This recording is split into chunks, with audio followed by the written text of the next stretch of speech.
spanning the Valley of the Sun and all across the 48th state. This is the Gaydos and Chad Show. Happy Tuesday. Oh, controversy in the great state of Arizona. It's coming from the governor's office today. All right, so if you're just joining us, let's roll through this. Let's do it. Moving Chad, parts, plenty of it. I got to tell you, you and I are pretty good at cutting through the crap when it comes to politics and all that kind of stuff. We read the situation quite well, I would say. I would say so. We've been doing this a long time. All right. So Donald Trump indicted fourth time last night. All right. Okay. So this one's in Georgia. We've had our legal analyst Barry Markson on. We've had Royal Oaks from ABC on. We've kind of talked to them, kind of picked their brain about this. But if you look at Georgia, well, Trump did the same thing in Arizona. He was asking for votes. He was contacting lawmakers. It was all Weasley. So if you believe what happened in Georgia, Trump really did the same thing in Arizona. Yeah. So obviously the question is, well, why doesn't Arizona just go and tack on a fifth indictment? Yeah, that should be, I mean, you could do that, and but I think we're going to take more of the tack that Michigan took. Which was go after the little guys. Well, go after the people that you can look at and say, you guys actually tried to do something else. You're a fake elector. I'm going to nail you because it's tougher to nail Trump than you. Yeah, it's going to be much tougher for it to get down to you than to, what takes place with, the little guys. Listen to this. You ready? So today, there were, our reporter Taylor Tassler was out at this. They call it, I guess, a gaggle. It's where the governor is there. You go up, you put the microphone in front of her, and everybody does it. And she gaggles. And they gaggle. Here's the question that was asked to the governor today. Would you like to see Arizona's attorney general follow suit with Georgia and Michigan and move forward on pressing charges against President Trump?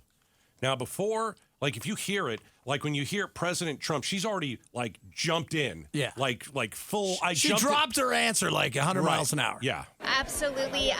Okay, so right out of the gate, it isn't, well, here's what I think. No. It is a definitive absolutely. Absolutely. I have been an advocate for holding folks involved in trying to overturn the will of the voters in the 2020 election accountable, and this is part of that. All right, so you and I come on the air a couple hours ago wow. This is big news when a governor comes out, and she doesn't speak very much. No. So when she does about an important issue like Trump and all these indictments, it's big. So she jumped into that. She seemed to hit all the points. Right. She even talked about the election. Yeah. She's backtracking now. So here's what happened. So because you and I were like, wow, the governor of Arizona would like to see Donald Trump indicted here. And you know what? I don't blame her. Because Trump did the same thing in Georgia. Give him his day in court and let's find out if he really did it. Okay. So now the governor's office reached out to KTAR and are now backtracking.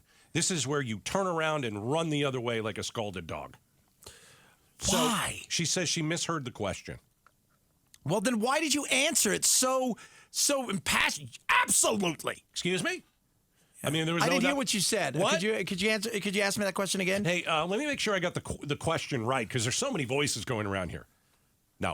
She heard the question. Listen. And she also answered it with the election stuff. Yeah. So obviously you heard enough of the question to say absolutely election stuff. Yes, you should go after that. So Hobbs is saying that she misheard the question, which I don't buy on sale.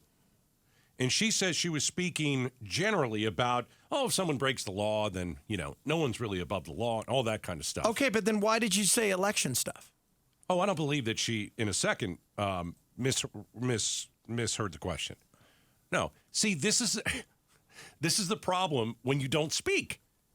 When you're very quiet, when you don't meet with the media, when you don't come on shows like this. I mean, we've had her on once. Well, but I'm just saying, it's like you're asked a question, you answer. Believe me, she answered it the way she wanted to, and then her people said, "You know what? That's going to get us in trouble. We got to back I don't get because okay, so you call in and you say, "Hey, this is what she misheard the question." Fine, you misheard it. That's not true. Answer me this. Okay. Do you feel that way? Of course she does. Well, then why backtrack without saying, let me clarify, I mean these people, not this person? Well, I think she clarified to us off the air with our news department by saying basically, I'm speaking generally about, people who are breaking the law and all. But listen. Okay, so you're speaking generally about people breaking law.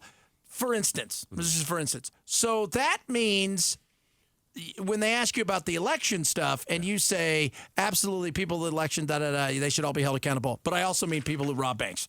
Is that what you're trying to tell me? People who steal cars. Right. Here's the thing. When we heard about the question and the answer that was given by Hobbs, we asked our producers to give us the verbatim of the question. And that's exactly what I have in front of me. Because the answer shocked me a bit. Because she doesn't go out on a limb all that much and say something like this. She doesn't. So we've got the verbatim, and the verbatim is this. Quote from a reporter, would you like to see Arizona's Attorney General follow suit with Georgia and Michigan and move forward on pressing charges against President Trump? Hard not to hear that. Yeah. You got Trump's name in it. You got Michigan. You got Georgia. You got all of the stuff is in it. And then, of course, she comes out and before the reporter even is able to deliver the last word, absolutely. Absolutely. Okay. So now she's backtracking. Again, does it really matter if she's backtracking? I don't know. I don't know. I think I know how this governor feels. I think that she feels like a lot of us here. That Trump did screw with Arizona. I think he did. Heck, we had House Speaker Rusty Bowers on the show several times who told us, yeah, they called me.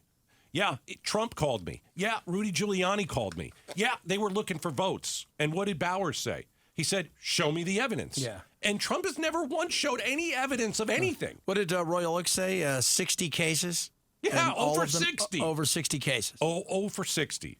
So we know that what happened in Georgia also happened here in Arizona. And I don't know why our governor is backtracking. Maybe she doesn't want to be part of this story. Maybe she doesn't want to make it. She wants to seem as apolitical as possible in a state that it was still tight, even though she ran against Kari Lake. So let's be as apolitical. Yeah. Let's do the apolitical thing, meaning let's not ruffle any feathers. Yeah. Just go straight down the middle. Going after people who participated in this is one thing. Yeah. She wants to be where it's not a political situation. And in many cases, as we talked about, it kind of was political in some ways. Well, a Republican won't prosecute, but a Democrat will. Well, a crime is a crime. You should always want to prosecute. Right. Right? But and also in Georgia, you're literally asking for 100 and so votes. I mean, that's on tape, too. Yeah. And so we also know that he was asking, here in Arizona, he set up the fake electors in Arizona. He's calling Arizona representatives. I wonder if, he and his inner circle are doing this here. His hands-on in Georgia was far more than here, where it would be far more hearsay comparatively to Georgia. I mean, he talked to a lot of people here, man. But you know what? Giuliani and a lot of them did. There's nothing on tape with him here. Nothing on tape with him here, correct. And that's going to be interesting. But you can ask Rusty Bowers, and he can talk to the FBI. He already has. And he talks to the Department of Justice. Hey, listen, Donald Trump called me, and he wouldn't take the call, right? If I'm right, he wouldn't take the call after a while, saying, "No, you know what? Nothing's going to change." Well, I think Rusty Bowers was highly insinuating, that Trump was trying to get him to do something illegal. Yeah, and he wasn't going to do it. So at the end of the day, we've got Governor Katie Hobbs saying, absolutely, let's go after Trump. Not necessarily in those words, but yes, we should go, absolutely. Now she's backtracking, and I think her first answer was right.